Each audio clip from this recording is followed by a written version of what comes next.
So what oil and gas does very well is that they instill a innovative culture at the onset. So it's part of the journey. And what mining struggles with is that for so long, we've isolated technology and innovation.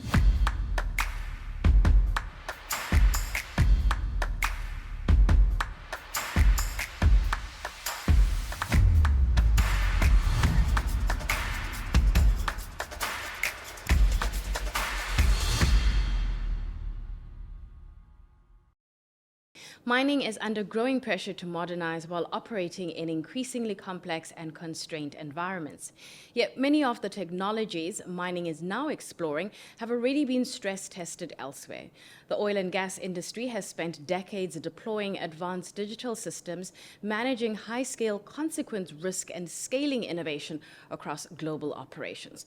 The question now is whether mining is ready to learn and how far those lessons can really travel. To help us answer those questions, we're joined by Thabile Makgala, who is the Executive VP at Sasol. Thabile, thank you so much for your time. So we're looking at an industry that's entering a new phase of digital transformation, so to speak. So from your perspective, is this the right moment for mining to be learning from a sector like oil and gas? This is absolutely the right time for mining to be learning from oil and gas. And for me, mining is at a great advantage because oil and gas has paid the school fees for the mining industry. They've explored the various technologies in harsh, hazardous, and highly regulated environments. So mining can just steal with pride.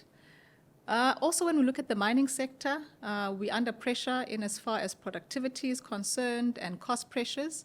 And technologies that have worked in oil and gas are absolutely the right ones in as far as helping the mining industry, as an example, with predictive maintenance, ensuring that we've got accurate data for our underground mining operations. So this is absolutely the right time. What is the challenge for mining? Is it tech availability, or is it more of a mindset, culture, and perhaps even risk tolerance that they'll have to, face? So the mining industry does have a challenge in as far as adoption is concerned. So when we look at adoption and where mining is on the curve, we are slightly behind. And for me, the issue is that it's a mindset shift. And that's what mining has not done well. We explore a lot of opportunities and pilot various opportunities, but if the mindset shift is not there to yet adopt these technologies, it does become a problem. So we're not short of technologies, but it's the cultural and change management. That is where the mining industry needs to up the game. In a different sector a few years ago, we used to talk about how whether the financial services or banks can leapfrog legacy systems because at the time they were dealing with the fintech challenges. When we're looking at the mining sector, does it have the ability to be able to leapfrog those legacy systems, especially at a time where we want to talk about perhaps direct transferability? Does that exist? Absolutely. So mining can leapfrog the systems. As I've said before, the oil and gas have tried and tested various technologies. So the opportunity is there. And you can transfer the skills as well that are coming from the oil and gas sector into the mining to assist the mining industry leapfrog these systems. We often say that tech adoption either fails or wins with the people. From your experience, especially where you're coming from, what can the oil and gas industry share differently towards the mining industry that they can almost learn from each other when it comes to what we can do and what we can't, given that oil and gas has already paid that school fees?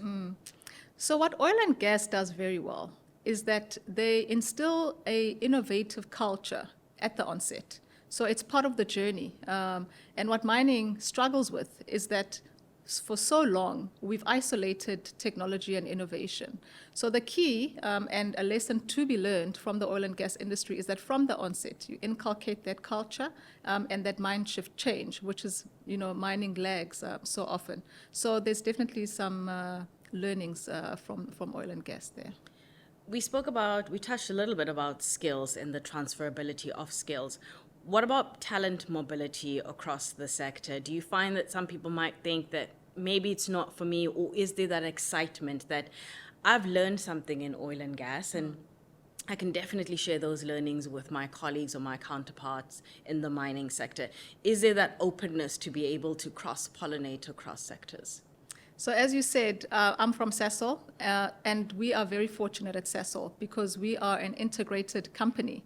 So our integration encompasses mining, it encompasses oil and gas, as well as chemical operations. So we are fortunate that we can take the skills from the chemicals, oil and gas, and transfer them to our mining operations as an example. So if you're an engineer, you can be an engineer in oil and gas or chemicals, and you can also be an engineer in the mining industry. If you're a data scientist, you can also transfer those skills. So I think Sasol, the organization that we are, does afford us that opportunity, and we can see firsthand what it looks like in practice. Safety, health, and environment are at the core of many people's operations. What can mining learn from what oil and gas is doing right when it comes to that space? You know, when we look at oil and gas, we talk about process safety and the consequence, because if you have an incident in oil and gas, the consequences are massive. When we look at underground safety, an example, we look at occupational safety. You know, it's a lot of incidents that we have. The consequences may vary. So because of that, oil and gas really focus, they don't want things to go wrong. So their safety systems in terms of accuracy, preventative maintenance, unplanned stoppages, those are the things that, you know, they are quite adamant upon. And as mining, we can also take those lessons because we do want to prevent things from going wrong. And what oil and gas has done very well as well is that they work on foresight instead of hindsight. And in mining, we like to report what has happened instead of being predictive. So those are all the initiatives that we can take from oil and gas to ensure that we are operating more safely in an underground environment. What advice would you have for mining leaders who want to accelerate innovation within, you know, this particular sector without necessarily reinventing the wheel? So for mining leaders, I would say still with pride what oil and gas does, because they've mastered, you know, the technology that improves the day-to-day work. And that's what you want to do. You want to make life easy for any operator underground. So master the day-to-day improvement. Also, what oil and gas has done very well is that they adapt innovation, you know, very well and inculcate that mindset shift from the onset. And that's what mining can do. And for me, for mining, the mining organizations that will win, you know, this are the ones who select the few critical technological steps, are the ones who are very clear up front about what it is that they want to achieve. And mining is at a crossroads now, you know, with cost pressures rising, productivity, safety, and sustainability. You know, we don't have a choice but to innovate. Thank you so much, Thabile. For more mining insights, you can go to miningindaba.com.